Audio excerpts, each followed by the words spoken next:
Hi guys! Welcome back to my YouTube channel. So, ang tagal ko na namang hindi nakapag-upload. Mahigit isang buwan na naman.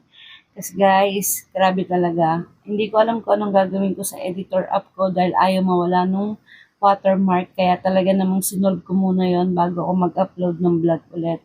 Para talaga naman tuloy-tuloy na ako ulit sa pag-vlog and pagbibigay ng tips about anxiety, GERD, acid reflux, etc.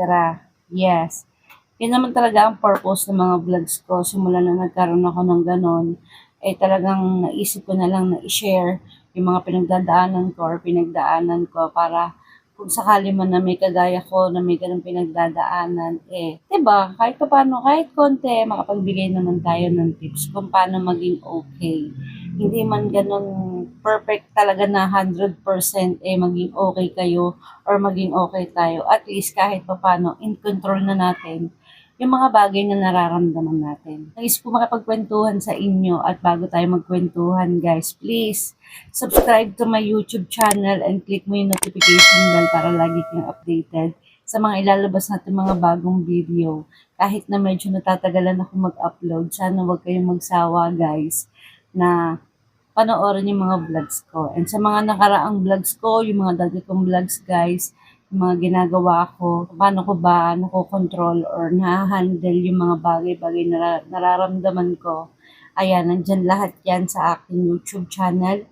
Pwede niyong panoorin isa-isa yan at baka sakali na makatulong sa inyo yung mga bagay na ginawa ko na kagaya ko kahit papaano eh naging okay ako.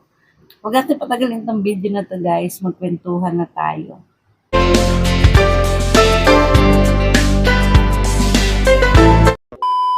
Pasensyahan niyo na guys yung itsura ko dahil nasa bahay lang naman ako and kakagising ko lang. So, syempre huwag kayong mag-expect ng nasa bahay, mukha tayong social, ganon. Hindi naman tayo ganon. So, napakasimple ko lang pong tao. Kaya don't expect na talaga namang kagaya ko ng ibang mga vlogger dyan na pag humarap sa camera, totally, di ba? Hindi. Gusto ko maging natural ako sa harapan ninyo and gusto kong ipakita kung ano talaga ako. Yes. Yan. Gusto ko guys ipakita sa inyo yung aking yellow pouch, kung ano ba yung mga laman nun, yung mga first aid ko na laging hindi nawawala sa tabi ko. Lalo na nga meron din akong anxiety, GERD, acid reflux, yan.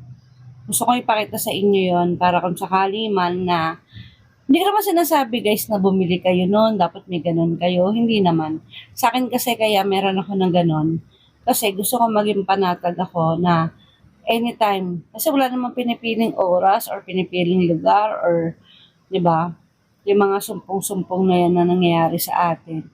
So, sa akin, kaya meron akong yellow pouch na pang first aid ko is para maging kalmado lang ako, parang maging ang mindset ko lang is parang always ako may pang first aid. Hindi ko kailangan matakot, yung mga ganon. Kasi kailangan lagi tayong positibo kasi pag nagpa-apekto tayo sa mga nararamdaman natin, eh talaga naman magiging worse pa yung mga nararamdaman natin. Talagang hindi mo alam eh, di ba? So, eto guys, yung aking yellow pouch. Ito. Ito ang aking yellow pouch guys. And nandito yung aking mga pang first aid na talaga namang hindi mawawala sa tabi ko. Dahil talaga namang pag eto ay nasa tabi ko, ay napakakampante ng isip ko at ng loob ko na any moment na kahit na sumpungin ako ng anxiety ko or GERD, ay hindi ako matatakot. Talaga naman. Pakita ko sa inyo guys. Wait lang. So, eto guys, ang laman ng aking yellow pouch na talaga namang tinatawag ko tong first aid kit ko.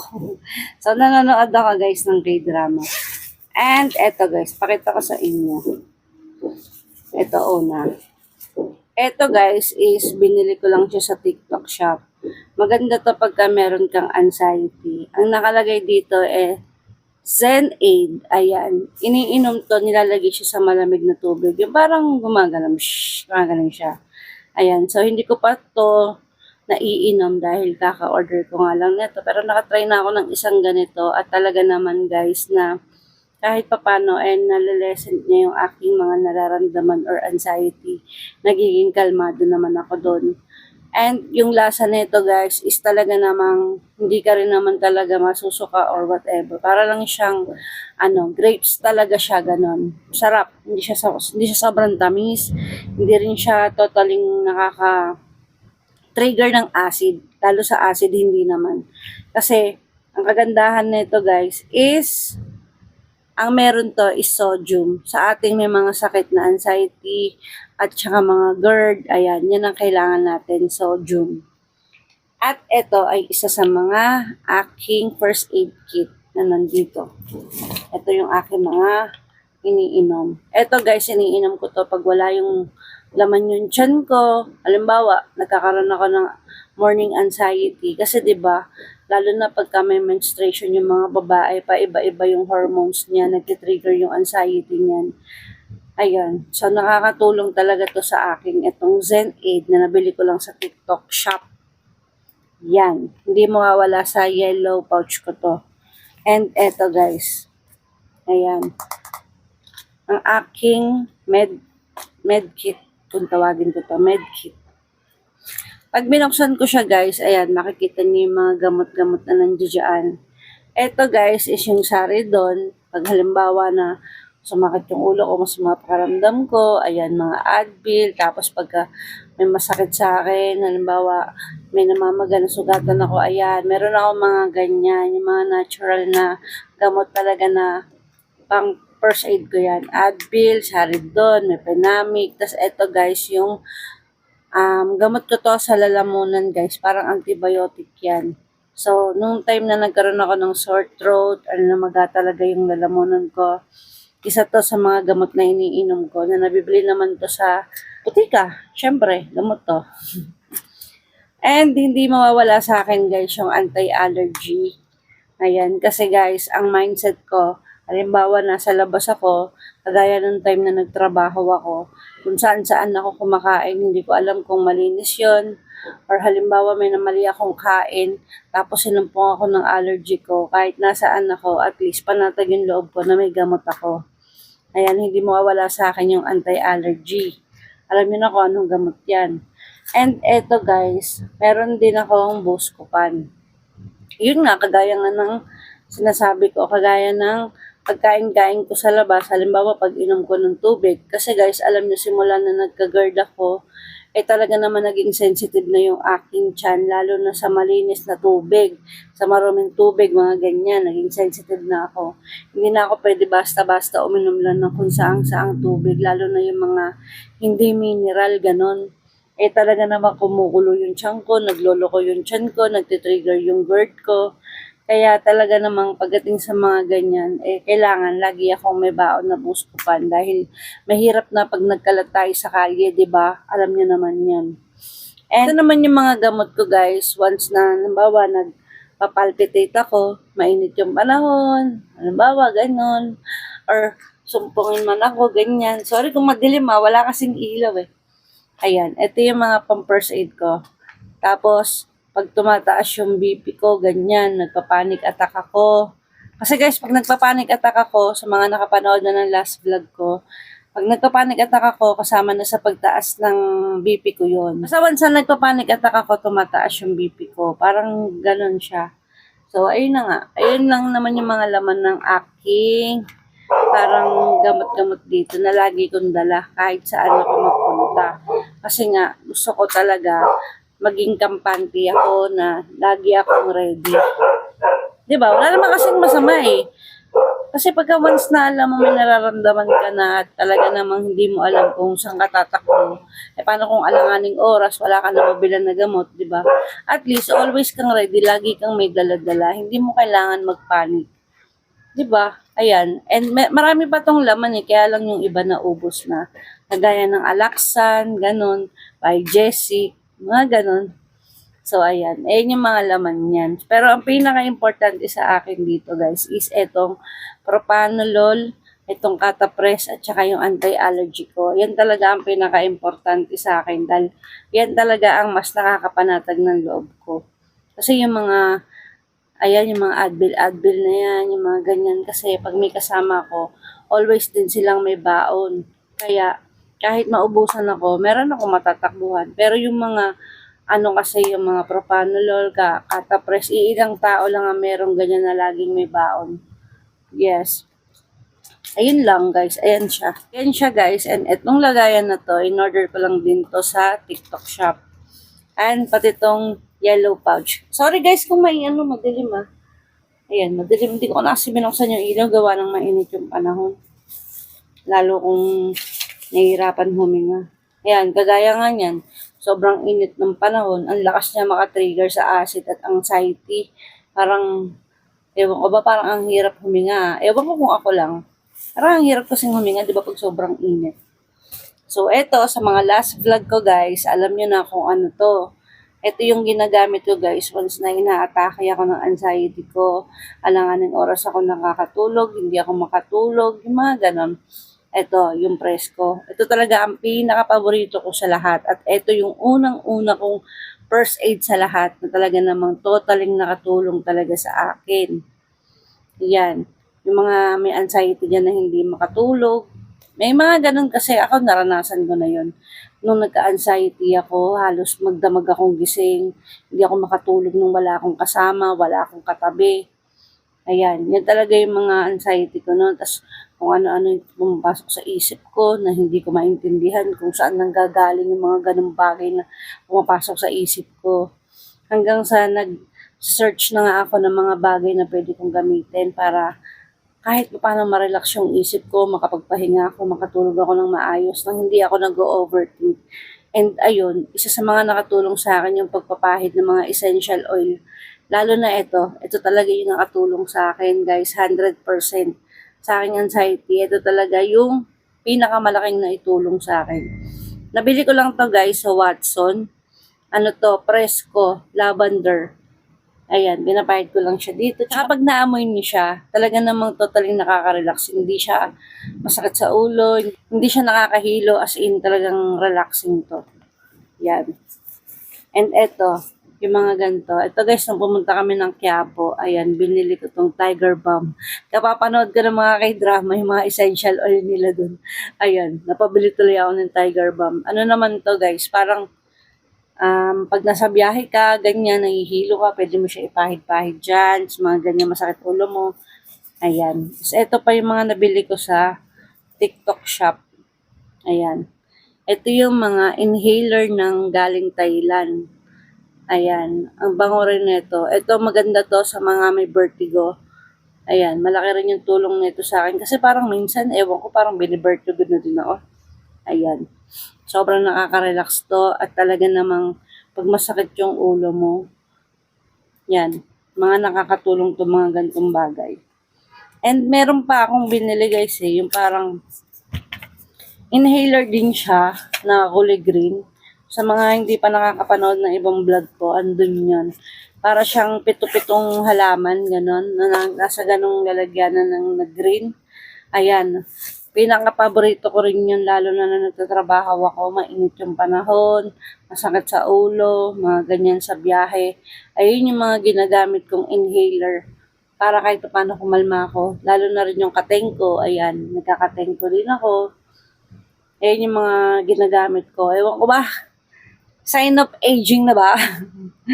ayun yung mga bagay na nakakatulong sa akin. At ayun yung laman ng pouch ko ngayon. Pero guys, yung iba kasi dito is wala na, naubos ko na. Pero may mga ginagamit pa ako, yung mga katengko, yung roll-on na ipicascent, yung mga ganon. Yung mga nakakapagpa-relax. Kasi guys, pag may anxiety ka talagang overthink malala ka dyan eh. Hindi ka makapagpahinga, hindi ka makapag-relax. Ang ginagawa ko guys is ayun na nga, yung mga essential oil, ang ginagamit ko is kapahid ako dyan, nag-inhaler ako, tapos naglalagay ako ng headset sa tenga ko, makikinig ako ng mga anxiety relief song, hanggang sa makatulog na ako, hanggang sa, ayun, okay na ako. Medyo kumakalma na ako. Wala na akong iniisip. As in, araw-araw ko lang na ganun yung ginagawa ko. Araw-araw lang na ganun yung ginagawa ko. Hanggang sa nakasanayan ko na maging okay na ulit. Wag lang talaga akong matitrigger. Halimbawa, may mga bagay na nakaka-trigger sa akin at yun yung kailangan yung alamin.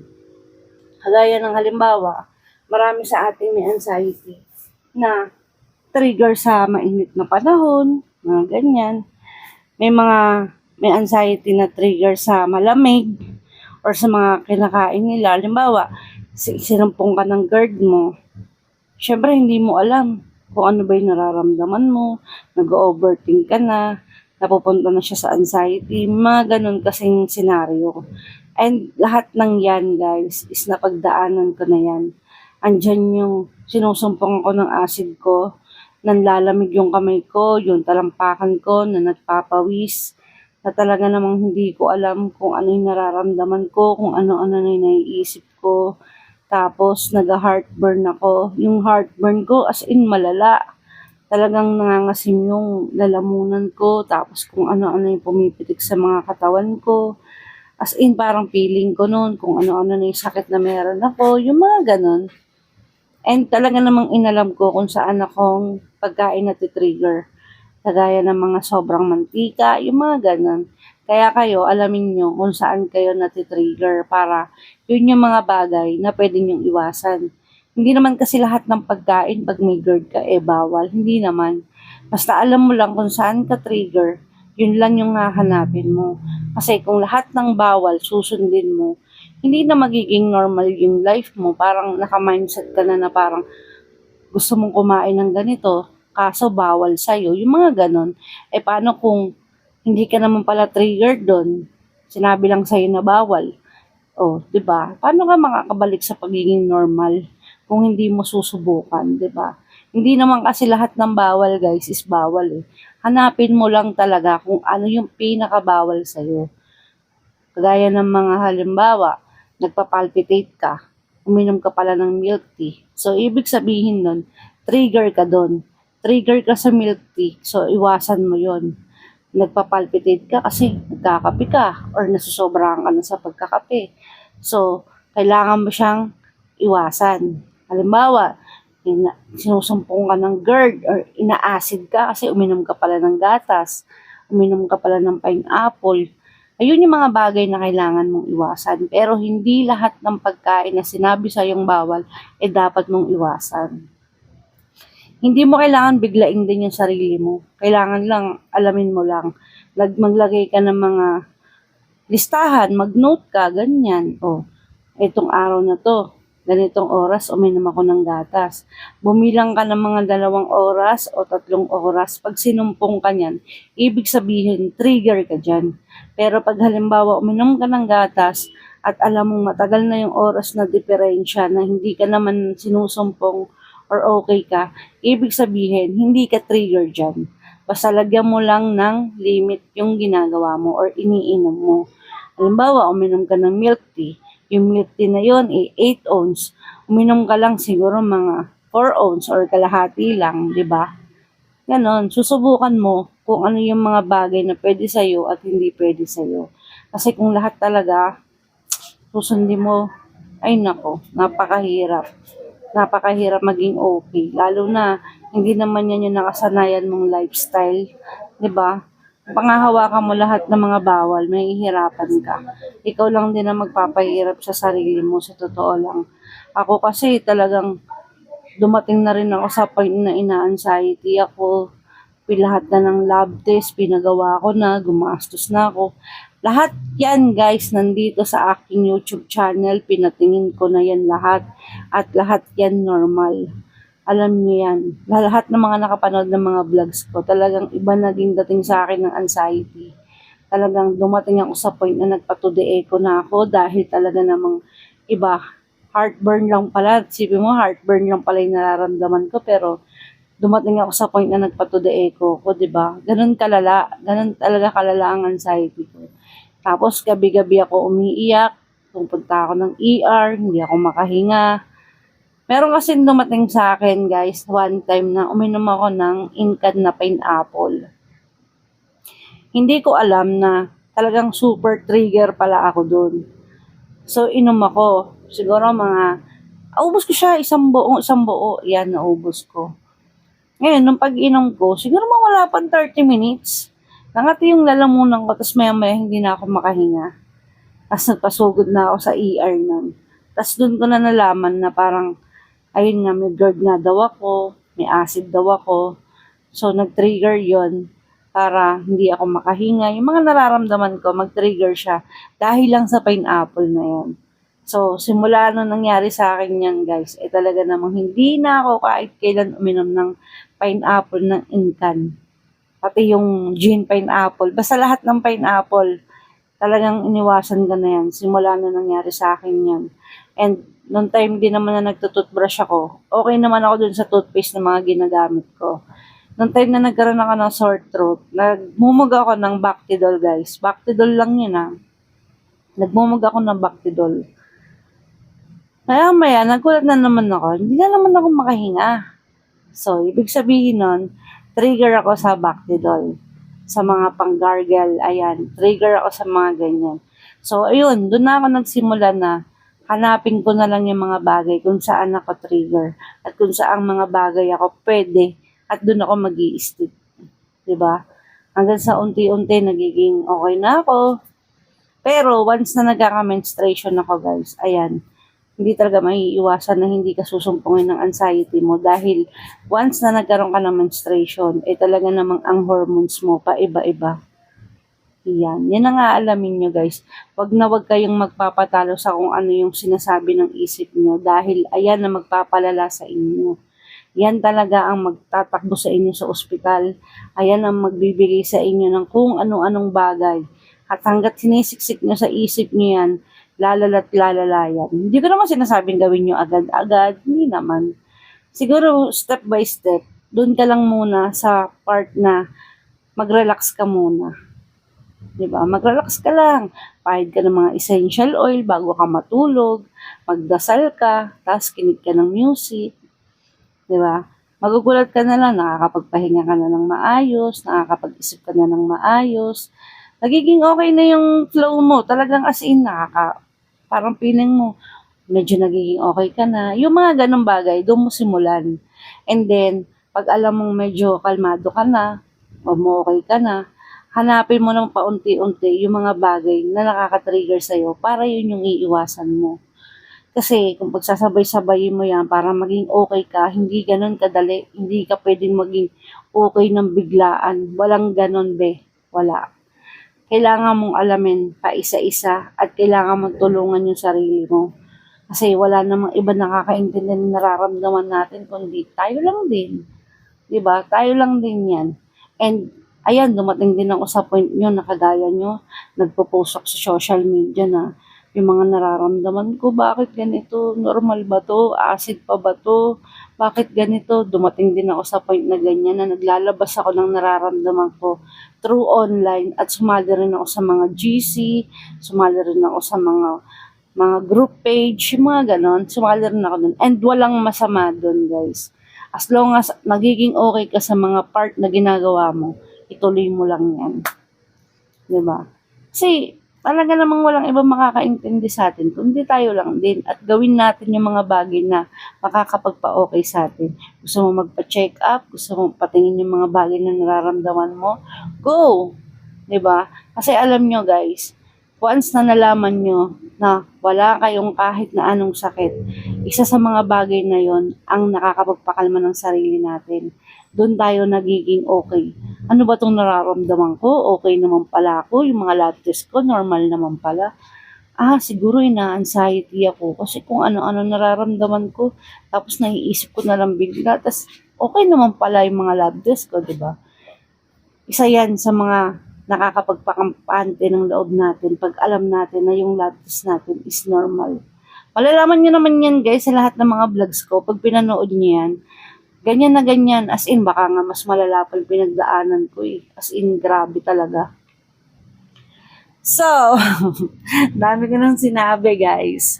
So, ayun na naman yung mga gusto kong i-share sa inyo. And sa mga iba pa na gusto mo malaman about sa akin, ayun nga, paulit-ulit kong sinasabi sa inyo. Napanoorin niyo yung mga past vlog ko, guys. Andyan lahat ng mga pinagdaanan ko. Halos uminom ako ng barley, uminom ako ng tsaa, uminom ako ng sambong, uminom ako ng serpentina. As in, guys, andyan na lahat. Panoorin nyo na lang at baka sakali, guys, na may makatulong baka sakaling makatulong sa inyo yung mga bagay na ginawa ko. And pasensya na talaga sa itsura ko, guys, ha. So, yun lang. Yun lang naman yung gusto kong i-share sa inyo for today's video. And sana kahit konti nakatulong yun sa inyo.